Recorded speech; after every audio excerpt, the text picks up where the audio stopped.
पिंकी को यह एहसास होने लगा कि वो जिस रिश्ते को दिल से निभा रही थी वो सिर्फ एक धोखे की चादर थी जो जिस्म के पसीने में भीगी हुई थी। एक रात जब पिंकी अपने कमरे में अकेली बैठी थी, मोबाइल पर एक मैसेज चमका। आज आ जाओ, बहुत जरूरत है तुम्हारी, वरना कुछ गलत कर बैठूंगा। ये रोहन का मैसेज था। पिंकी ने मैसेज को बार बार पढ़ा। वो अब थक चुकी थी, टूट चुकी थी, पर फिर भी कहीं ना कहीं डर था। अगर मैं न गई तो क्या वाकई कुछ हो जाएगा? उसका दिल डर और गलतफहमी के बीच झूलता रहा, और उसी डर में उसने खुद को फिर से खींच लिया उस कमरे की ओर, जहां सिर्फ एक जिस्म उसका इंतजार कर रहा था, इंसान नहीं। जैसे ही पिंकी पहुंची, रोहन का चेहरा उतरा हुआ था। उसने गुस्से और दर्द को मिलाकर कहा, तुम अब बदल गई हो पिंकी, पहले जैसी नहीं रही। लगता है तुम्हें अब मुझसे प्यार ही नहीं रहा। पिंकी चुप रही। उसकी आंखें रोहन को देखती रहीं। मैं हर दिन तुम्हारे लिए सब कुछ सहती हूं और तुम कहते हो प्यार नहीं रहा। रोहन ने उसकी बात अनसुनी कर दी। वो धीरे से उसके कंधे पर हाथ रखकर बोला, प्लीज पिंकी, एक बार, सिर्फ आज की रात। मैं और कुछ नहीं कहूंगा। पिंकी का दिल कांपा। उसने सोचा शायद ये आखिरी बार हो, शायद उसके बाद सब कुछ ठीक हो जाए। पर उसे क्या पता था, यह सिर्फ एक और रात थी, एक और एक्सप्लॉयटेशन, एक और बार उसकी आत्मा का चुपचाप टूटना। रोहन ने फिर से वही किया। उसकी आंखों के आंसू नहीं देखे, उसकी खामोशी नहीं सुनी। वो बस उसे बिस्तर की ओर खींचता गया। बस आज मेरे लिए, कहता रहा। पिंकी अब भी रोहन के नजदीक थी। वो उस एहसास में बह रही थी जिसे उसने अब तक प्यार समझा था। रोहन ने धीरे से उसके होठों को चूमा, उसके बालों को सहलाया और फिर बहुत चालाकी से मोबाइल की स्क्रीन उसकी आंखों के सामने कर दी। देखो ना, ये सब भी तो नॉर्मल है आजकल, रोहन ने मुस्कुराते हुए कहा। स्क्रीन पर अब कुछ बेहद अश्लील वीडियो चल रही थीं। वो सकपकाई, थोड़ा पीछे हटना चाहा, लेकिन रोहन ने उसके कंधे को हल्के से दबाते हुए कहा, तुम जैसी समझदार लड़की को इनसे डर नहीं लगना चाहिए। मैं तो बस तुम्हारे अंदर की असली पिंकी को जगाना चाहता हूँ। पिंकी को कुछ समझ नहीं आ रहा था। वो एक अनदेखी, खतरनाक जाल में उलझती जा रही थी। पिंकी की सांसें तेज होने लगीं, उसकी आंखें झुकीं, लेकिन कुछ देखने की हिम्मत नहीं हुई। उसी पल रोहन चुपचाप फर्श पर उतर आया, धीरे धीरे उसके पैरों की ओर सरकने लगा, एक ऐसी चालाकी से जिसमें चाहत का दिखावा और कंट्रोल की असली मंशा छिपी थी। पिंकी अभी भी समझ नहीं पा रही थी कि क्या हो रहा है। उसके हाथ में मोबाइल था, लेकिन उसके मन में सवालों का तूफान। पिंकी की आंखें अब भी स्क्रीन से चिपकी थीं। वीडियो के दृश्य उसकी सोच पर हावी हो रहे थे। एक अजीब सी हलचल उसके भीतर हो रही थी, न समझ आने वाली, न रोक पाने वाली। रोहन उसके और करीब आ चुका था। उसके स्पर्श अब धीरे धीरे बढ़ रहे थे, हर बार एक नया झूठ, एक नया बहाना बनकर। पिंकी ने रोहन की आंखों में देखा। उसकी आवाज धीमी थी, लेकिन सख्त। अगर तुम मुझसे सच्चा प्यार करते हो तो वादा करो कि तुम मुझसे शादी करोगे। रोहन ने मुस्कुराकर उसका हाथ थामा। मैं वादा करता हूं पिंकी, तुम मेरी जिंदगी हो। जो भी होगा उसके बाद हम हमेशा साथ रहेंगे। वो शब्द पिंकी के दिल में उतर गए। उसे लगा शायद यही सच्चा प्यार होता है। अब जब रोहन उसे छूने लगा तो पिंकी ने नजरें बंद कर ली, न शारीरिक इच्छा से बल्कि एक भावनात्मक विश्वास के साथ। रोहन पूरे जोश के साथ मौज मस्ती करने लग गया। पिंकी भी उसका साथ दे रही थी। कमरे में एक ऐसा तूफान उठा जिसमें दोनों बार बार होते लगते रहे। रोहन पिंकी से वादा करता है और शादी के बहाने उसे उसके घर से भगा ले जाता है। पिंकी सब कुछ छोड़कर सिर्फ उस एक वादे पर यकीन कर लेती है, हमेशा साथ रहेंगे। शहर में आकर रोहन उसे एक छोटे से कमरे में रखता है। बस कुछ दिन की बात है, फिर हम मंदिर में शादी करेंगे, उसने कहा था। पिंकी ने कुछ नहीं पूछा, बस हर सुबह उसके लिए खाना बनाती, उसका इंतजार करती और रात को उसकी बाहों में सो जाती। लेकिन कुछ ही दिनों में चीजें बदलने लगीं। रोहन अक्सर देर से घर आता, चिड़चिड़ा हो गया था। और फिर एक रात वो अकेला नहीं लौटा। उसके साथ उसका दोस्त था, एक लंबा, बेहुदा, हंसता हुआ आदमी, जिसकी आंखों में जैसे पिंकी को देखकर एक अजीब सी भूख थी। अरे पिंकी, आज मेरा यार आया है गांव से, बहुत ही स्पेशल दोस्त है। चलो खाना बनाओ और फिर थोड़ा उसका ख्याल भी रखो। रोहन ने जोर से हंसते हुए कहा। पिंकी को कुछ अजीब लगा। कैसा ख्याल? उसने डरते हुए पूछा। रोहन ने उसकी ठुड्डी को पकड़कर ऊपर उठाया, जैसे तुम मेरा रखती हो। बस वैसे ही, वो भी तो इंसान है। पिंकी का चेहरा पीला पड़ गया। तुमने मुझसे शादी का वादा किया था। उसकी आवाज कांप रही थी। रोहन अब सीधा उसकी आंखों में देखकर बोला, वादा? हाँ किया था, लेकिन तुम अब मेरी बीवी नहीं, मेरी प्रॉपर्टी हो। और जिस चीज पर मेरा हक है उसे मैं जैसे चाहूं इस्तेमाल कर सकता हूं और बांट भी सकता हूं। वो हंसी जो पहले प्यार जैसी लगती थी, अब दरिंदगी में बदल चुकी थी। पिंकी की सांसें तेज हो गईं। वो धीरे धीरे पीछे हटने लगी, लेकिन कमरे का दरवाजा पहले ही अंदर से बंद हो चुका था। आज की रात हमारे दोस्त के नाम। रोहन ने शराब का ग्लास ऊपर उठाया और पिंकी बस उसी कोने में सिकुड़ती गई, जहां उसका भरोसा, उसका प्यार और उसकी मासूमियत, सब कुछ रोहन की दरिंदगी के नीचे दम तोड़ रहे थे। वो रात पिंकी के लिए एक बहुत बड़ा सदमा बनकर आई, एक ऐसा खौफनाक मोड़ जिसे सोचकर ही रूह कांप उठे। रोहन और विशाल ने जैसे ही शराब की बोतलें खोली, कमरे की फिजा बदलने लगी। सिगरेट के धुएं और शराब की बू से कमरा भर गया था। पिंकी रसोई में बैठी थी, मगर उसके कान पूरे समय बाहर के शोर पर लगे थे। यार, तू तो वाकई किस्मत वाला है। ऐसी लड़की हाथ लग जाए तो जिंदगी बन जाए।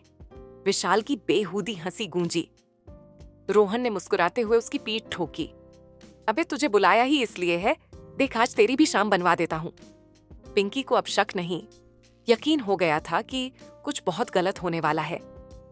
वो धीरे धीरे कमरे की ओर गई और कांपती आवाज में बोली, मैं जरा बाहर चली जाऊं कुछ देर के लिए।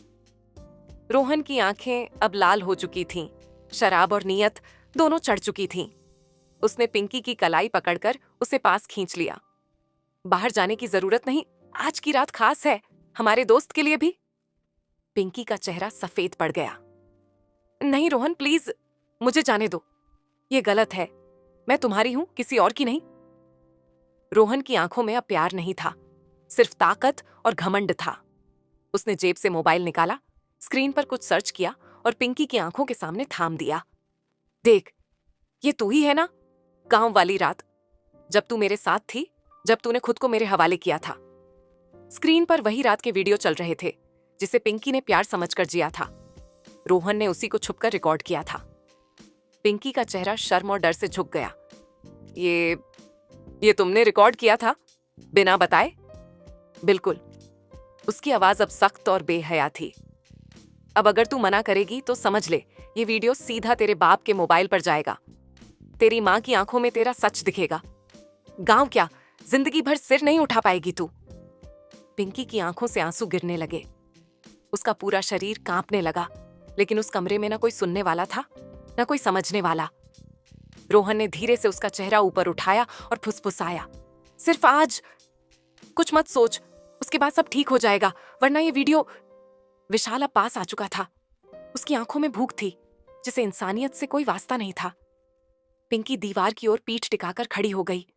उसके हाथ कांप रहे थे, आंखें बंद थीं और मन एक गहरी खाई में गिरता जा रहा था। विशाल की आंखों में अब कोई संवेदना नहीं थी। वो सिर्फ एक भूखा दरिंदा बन चुका था, जिसे इंसान की चीखें नहीं, सिर्फ अपने वहशीपन की तृप्ति चाहिए थी। पिंकी पीछे हटने की कोशिश करती रही। उसके हाथ कांप रहे थे, पैर ठिठके हुए थे, मगर विशाल ने उसे कसकर पकड़ लिया, जैसे कोई शिकार शिकारी के पंजों में फंस चुका हो। प्लीज छोड़ दो मुझे। पिंकी की आवाज में सिर्फ डर नहीं था, अब उसमें बेबसी और टूटी हुई आत्मा की कराह भी थी। लेकिन विशाल नहीं रुका। उसे बिस्तर पर झबरन धकेला और ऐसे व्यवहार करने लगा जैसे पिंकी कोई इंसान नहीं, बस एक वस्तु हो। दोस्तों, कहानी में आगे बढ़ने से पहले एक छोटी सी रिक्वेस्ट है। आपको कहानी कैसी लग रही, कमेंट में जरूर बताएं। चैनल पर नए हैं तो सब्सक्राइब जरूर करें। चैनल पर आपको इस कहानी के पिछले 3 भाग भी देखने को मिल जाएंगे। बढ़ते हैं आगे। विशाल ने पिंकी को बिस्तर पर झबरन धकेला और ऐसे व्यवहार करने लगा जैसे पिंकी कोई इंसान नहीं, बस एक वस्तु हो, एक खिलौना, जिसे जब चाहा, जैसे चाहा इस्तेमाल कर लिया। उसकी आंखों से आंसू लगातार बह रहे थे, मगर उस कमरे में कोई ऐसा नहीं था। जो उन आंसुओं की आवाज सुन पाता। रोहन को यह सब देखकर भी कोई फर्क नहीं पड़ा। वो बस एक कोना पकड़कर बैठा रहा, जैसे उसका कुछ लेना देना ही ना हो। पिंकी की सांसें टूट रही थीं, लेकिन उसका मन अब एक निर्णय की ओर बढ़ रहा था। ये सिलसिला एक बार शुरू हुआ तो फिर रुकने का नाम नहीं लिया। रोहन के लिए पिंकी अब सिर्फ एक सुविधा बन चुकी थी। वो आए दिन नए नए दोस्तों को घर लाता और पिंकी को तोहफे की तरह उनके सामने पेश कर देता। हर बार पिंकी चुप रह जाती, कभी डर के मारे, कभी शर्म के, तो कभी इसलिए कि उसके पास कहीं जाने की जगह नहीं थी। लेकिन उसका मन अंदर से मरता जा रहा था। हर बार, हर रात, हर चीख उसकी आत्मा को और घायल कर देती। और फिर एक दिन उसने फैसला लिया। उसने कांपते हाथों से अपना पुराना फोन उठाया, जिसमें एक नंबर आज भी सेव था। सनी। सनी, उसका पहला प्यार, जिसने कभी पिंकी को सिर्फ समझा था, छुआ नहीं। जिसने उसकी आंखों में देखा था, शरीर में नहीं। जो आज भी शायद कहीं ना कहीं उसका इंतजार कर रहा था। पिंकी ने कांपती आवाज में बस इतना कहा, सनी, मैं बहुत मुसीबत में हूं और अब नहीं सह सकती। क्या क्या तुम मेरी मदद करोगे? फोन के उस पार कुछ पल की चुप्पी थी, फिर एक दृढ़ आवाज आई, कहां हो पिंकी? पिंकी ने सब कुछ बता दिया। रोहन की सच्चाई, वीडियो, ब्लैकमेलिंग और वो दरिंदगी भरी रातें। सनी की आंखों में आंसू थे, मगर आवाज में गुस्सा। वो अब एक प्रेमी नहीं, एक रक्षक बन चुका था। उसी रात सनी ने पुलिस में शिकायत दर्ज करवाई। सबूत जुटाए गए, पिंकी के बयान, मोबाइल वीडियो, कॉल रिकॉर्डिंग। और अगली सुबह जब रोहन और उसका एक और दोस्त दरवाजा खटखटा रहे थे, तब दरवाजा पुलिस ने खोला। पिंकी अब डर नहीं रही थी। वो उस घर से बाहर निकली, सिर ऊंचा करके, क्योंकि अब उसके साथ सनी था और उसके पीछे सच्चाई। पुलिस ने रोहन और उसके साथियों को कड़ी धारा में गिरफ्तार किया। मोबाइल में मौजूद वीडियो, कॉल रिकॉर्डिंग और पिंकी का साहसी बयान, ये सब मिलकर एक ऐसा केस बन गए जिससे कोर्ट में किसी को भी शक नहीं रहा कि पिंकी के साथ लगातार मानसिक, शारीरिक और डिजिटल शोषण हुआ है। सुनवाई के दौरान रोहन बार बार खुद को प्यार में टूटा हुआ प्रेमी बताता रहा, लेकिन कोर्ट ने सख्ती से कहा, प्यार कभी मजबूरी नहीं बनाता, प्यार जबरदस्ती नहीं करता, और जो करता है वो अपराधी है, आशिक नहीं। आखिरकार रोहन को 14 साल की सजा सुनाई गई। आईपीसी की कई धाराओं के तहत ब्लैकमेलिंग, रेप, डिजिटल अपराध और मानसिक उत्पीड़न। विशाल और उसके जैसे बाकी लड़के भी सलाखों के पीछे पहुंचाए गए। लेकिन असली जीत उस दिन हुई जब कोर्ट के बाहर पिंकी सनी का हाथ थामे खड़ी थी। न समाज की शर्म थी, न आंखों में डर, बस एक सुकून था कि उसने न केवल खुद को बचाया बल्कि कई और लड़कियों के लिए रास्ता भी खोल दिया। सनी ने कोर्ट से बाहर आकर मीडिया से कहा, मैंने पिंकी से इसीलिए शादी नहीं की क्योंकि मुझे उस पर दया आई। मैंने उससे शादी की क्योंकि वो इस दौर की सबसे बहादुर लड़की है। और अब पिंकी स्कूल कॉलेजों में जाकर सेमिनार करती है, टीनेज लड़कियों को जागरूक करती है कि प्यार के नाम पर कोई अगर उनकी सीमाएं लांघे तो वो प्यार नहीं, शोषण है। दोस्तों, आपके लिए एक ज़रूरी संदेश। अगर कोई भी रिश्ता आपको डर, शर्म या ब्लैकमेलिंग में रखता है, वो रिश्ता नहीं, एक जाल है। प्यार वो है जो आपकी इज्जत करे, ना कि आपकी चुप्पी का फ़ायदा उठाए। अगर आप या आपके आसपास किसी को भी ऐसा कुछ सहना पड़ रहा है, तो चुप मत रहिए। किसी भरोसेमंद को बताइए, पुलिस या हेल्पलाइन से संपर्क कीजिए। आप अकेले नहीं हैं। पिंकी अब सिर्फ एक नाम नहीं, एक चेतावनी है और एक उम्मीद भी। दोस्तों, ये थी पिंकी की कहानी। आपको कहानी कैसी लग रही कमेंट में ज़रूर बताएं। चैनल पर नए हैं तो सब्सक्राइब ज़रूर करें। चैनल पर आपको इस कहानी के पिछले 3 भाग भी देखने को मिल जाएंगे।